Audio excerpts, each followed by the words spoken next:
Welcome to Native Bidaské, Native News Online's weekly spotlight on the people making news and leading change in Indian country. Welcome to another edition of Native Bidaské. I'm Levi Rickert, publisher and editor of Native News Online. Earlier this week, the American Indian College Fund, based in Denver, announced a new program to help Native Americans become teachers, retention, and we have a really special guest today, Emily Whitehat. She's the Vice President of Programs at the American Indian College Fund. Welcome, Emily. How are you today? I'm great. Thanks for having me. Yes. Hey, now I understand less than 1% of teachers in the United States are in fact Native American. Why is that? I think there's a couple reasons. Some of the findings some of what we've been seeing in this last year, as we've been getting out into the communities, is that today many of our youth are wandering into education versus being welcomed into education. And so I think there's two factors in that. One, we have current teachers that may not be sharing with their students the opportunity to become teachers, are uplifting them in that space. And two, I think our tribal communities, when we think about leaders, sometimes we forget about the role that teachers have as leaders in our communities and just the impact that they have within our communities. And so we're really excited about this program to start to bring more visibility to teachers, the longtime teachers that we've had in our communities, and hope that will be a recruitment tool as well as an invitation to our community members and our citizens to consider education as a pathway to serving and leading in their communities. Tell us the name of the program and tell us more about the program so our viewers really understand what you're trying to do. Great, yeah. The name of the program is Wo'ospekia Uspewi Chakiapi. This program was named by one of our colleagues who's Dakota, which in Dakota, that literally means teaching teachers. And we really, at the American Indian College Fund, one of the ways that we approach our programming is we know that in order to do culturally based programming at our community level, we also at the American Indian College Fund need to be able to lead what we want that to look like. And part of that is by starting to name our programming as well as to incorporate our life ways and our Indigenous knowledge into the programs. And so this program specifically, what's really exciting about this program is that our funder, the Margaret A. Cargill Philanthropy, really partnered with us in a good way to allow us to support current best practices that are happening at our tribal colleges. The goal of the program, as you mentioned, less than 1% of teachers in the country are American Indian or Indigenous, but the goal of the program is to increase the access to individuals who want to be teachers, as well as to support those teachers in completing the program. And by doing that, starting from a strengths-based approach of looking at best practices of what is actually working that are helping our students not only enter into a program, but complete a program and then complete their praxis, we're able to stay in that strengths-based space. So this program has, and I've kind of gone through it, a couple areas. One is really looking at what recruitment strategies our current tribal colleges and universities are doing in our communities. How students are moving from the first couple years of college into the actual teacher ed program. When our students come into TCUs and declare teacher education as a major, they still have to take some of the foundational courses and general studies courses. And then there's different requirements to get into the teacher ed program. Once they're in the program, generally in their juniors and senior years, we really want to be able to support the students as they're doing practicums. Oftentimes those practicums mean that students are taking classes, but they're also maybe raising families, and they're also doing their practicums at the tribal or in the tribal schools or schools nearby. And so being able to support our tribal colleges with resources to help students. And then, as I mentioned, a real important part of this program is looking at how we're seeing success in passing the state praxis exam. The state praxis exam is one of the challenges that oftentimes many of our students face. And so several of our TCU partners are really looking at what has been successful, like praxis boot camps, looking at wellness approaches, what is the influence of cultural practices into the program to be able to support that persistence in working towards that praxis exam. And it's important that our students pass the praxis exam once they graduate from college and become teachers, because the other opportunity they have is to be paraprofessionals if they don't pass the praxis exam.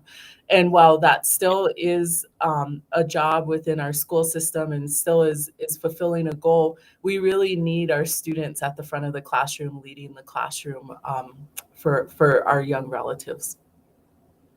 I really like that. And I think it's been said that many times teachers are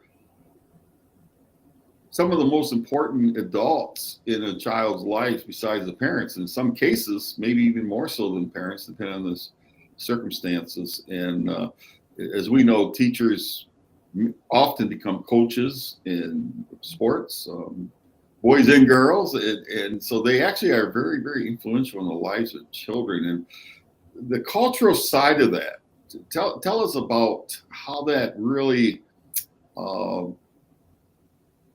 why is that important that Native kids taught by Native Americans? We know that identity in our young relatives that are no matter what range they are in the early learning system, all the way through the K through 12 and college system, is really important. Identity, understanding of kinship, and understanding the relationship to land within their community. All of our tribal nations have different ceremonial practices, cultural practices, and traditional practices that really uphold those three things: identity, kinship, and relationship to land.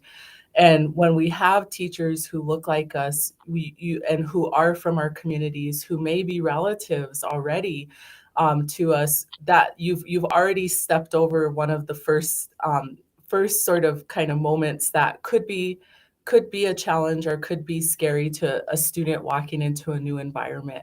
So having teachers from our communities really breaks down those barriers, but also supports the learning. It helps our students say, okay, here's somebody in my community who understands what they're telling me, who understands these traditional practices. As you mentioned, oftentimes our teachers take on other roles as coaches.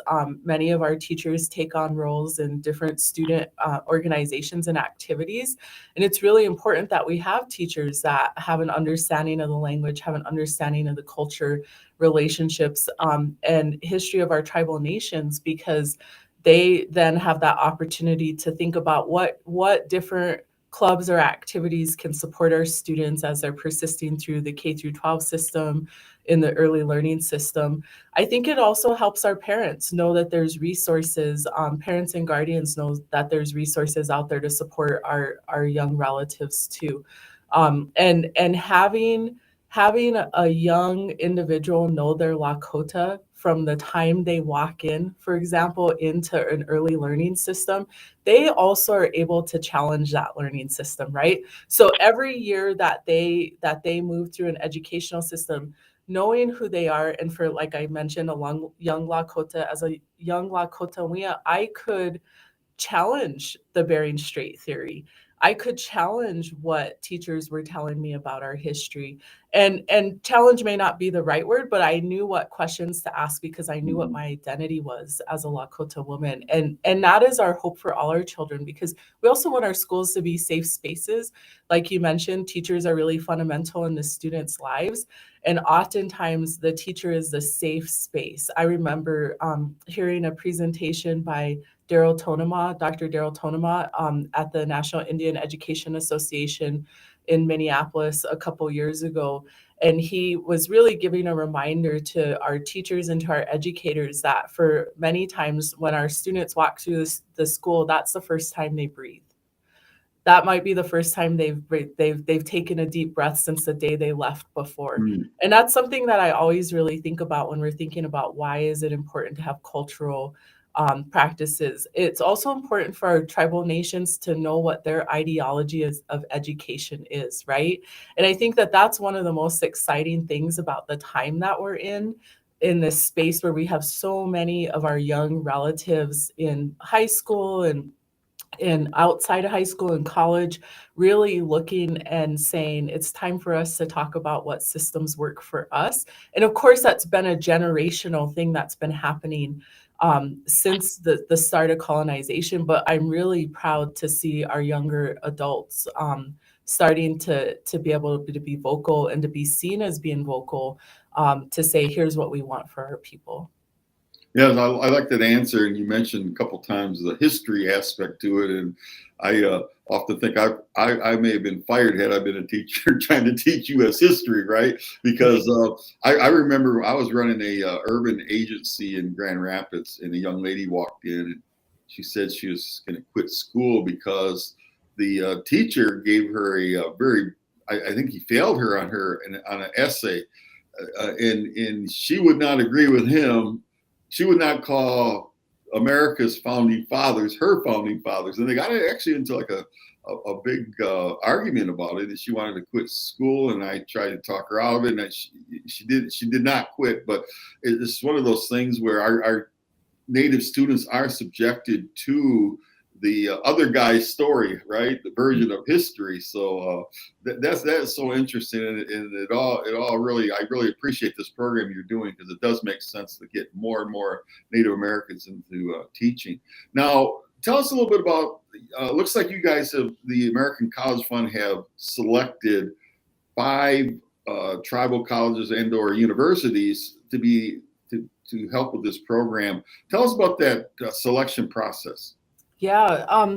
So our tribal colleges and universities, most of them started with teacher education degrees.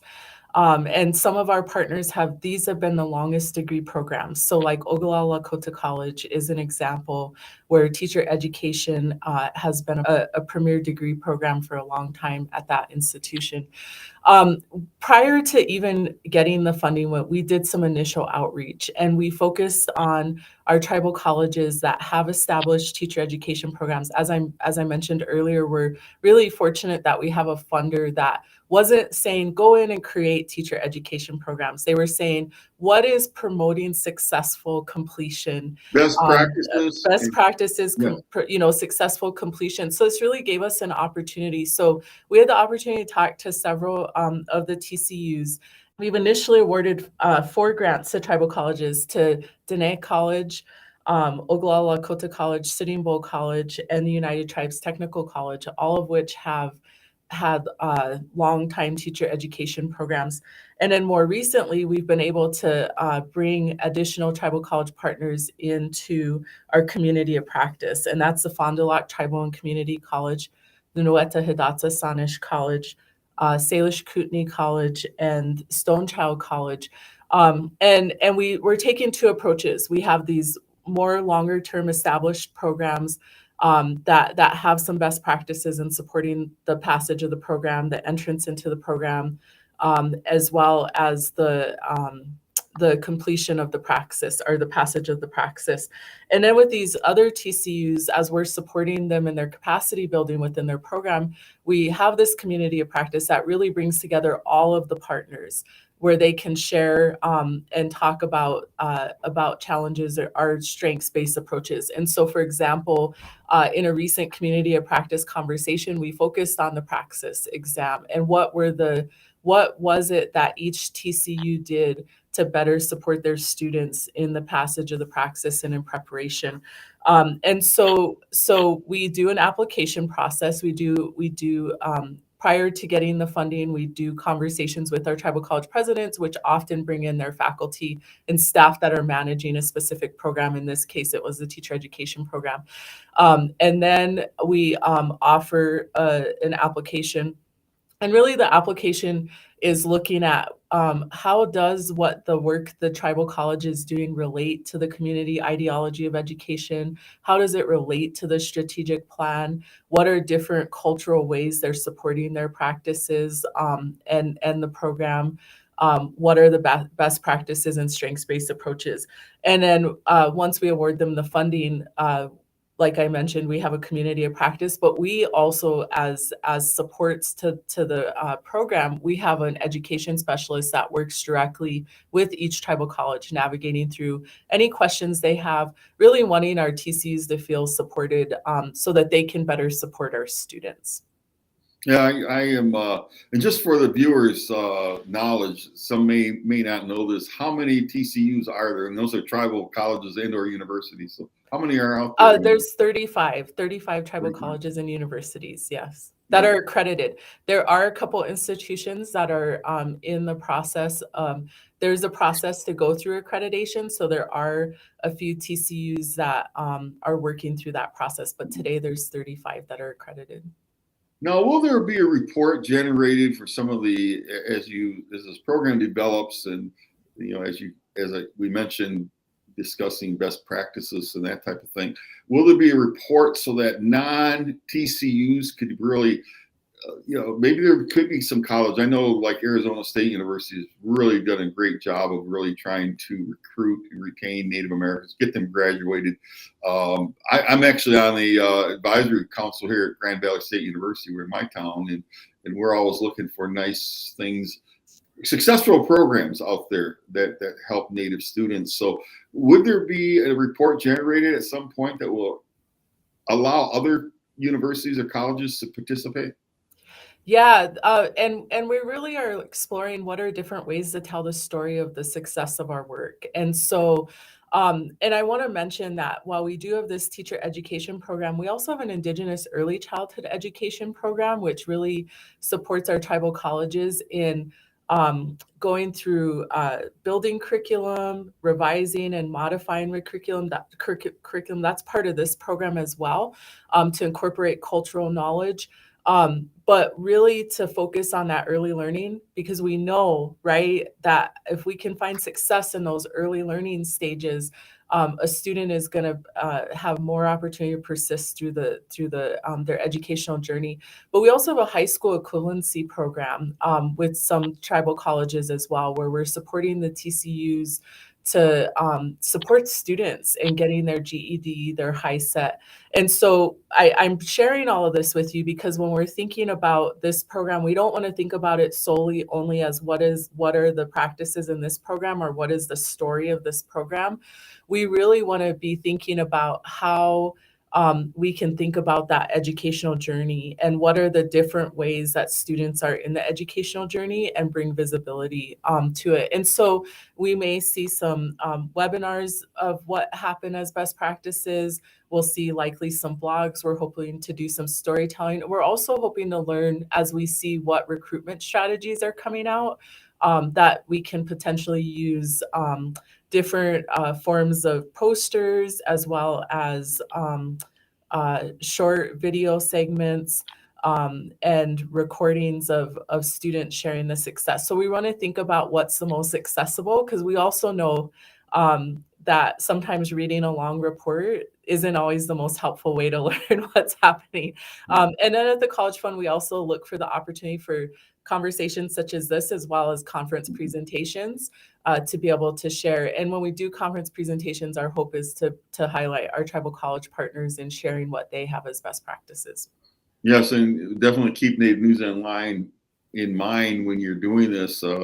We reach over 5 million viewers every year and readers of Native News Online, and it's some people think because we're Native News Online or part of the Native American publication, we're small potatoes. And next to the New York Times, it's not. We are, however, we're reaching the right people. So please keep us in mind, and we love to see Native Americans succeed in education. We all know is a major part of that.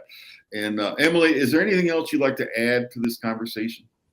I just think education is important at every level and in various opportunities. And when I think often try to think through some of the challenges that our relatives are experiencing in our tribal nation communities, I really, you can always track down kind of the source to what education is available as well as what opportunity. And so to all of the young viewers, we also, I hope you'll consider teaching as a career because we really need you. And we're going to be launching a piece on the influence of elders as well as relatives in a student's educational journey. And so that'll be something that'll be up on our webpage in the future. But what we know is that oftentimes it's grandma or auntie that knows or hears about what opportunities happening at the tribal college. And if you're living off the reservation, they may hear from like the Indian Center, or they may know what's happening at the local university. But we also really value our relatives that are encouraging their relatives to pursue education. And what's so beautiful about tribal colleges is there isn't, you may stop out, but you always have an opportunity to go back. And I think that that's one of the things that I want our relatives to remember, that there's still that opportunity to go back if you've stopped, and that we need you. Like, our communities need you. Our young relatives need you. And so just really that message to please consider education as an opportunity to contribute to our people. Well, I love that. You finished very strongly, and there again, we know that many students, because of the pandemic, put a little interruption into their educational process. So it's time to come back, folks. And Emily's 100% right.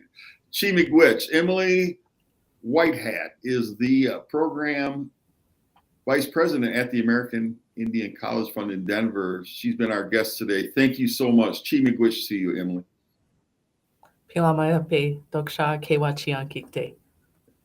And to our viewers, Chi Miigwech for tuning in to another episode of Native Bidaské. We will be back next week with another special guest. And in the meantime, stay safe. Chi Miigwech.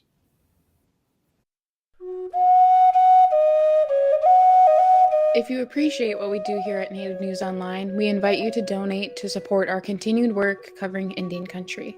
You can scan this code with your smartphone or go to the link located below this video to donate today. We greatly appreciate your support. Please be sure to subscribe to our YouTube channel and follow us on Twitter, Facebook, and Instagram. And be sure to scan this code or go to the link below to subscribe to our newsletter. Thank you for joining us today, and please be sure to join us again next week for another episode of Native Bidaské. Chi Miigwech.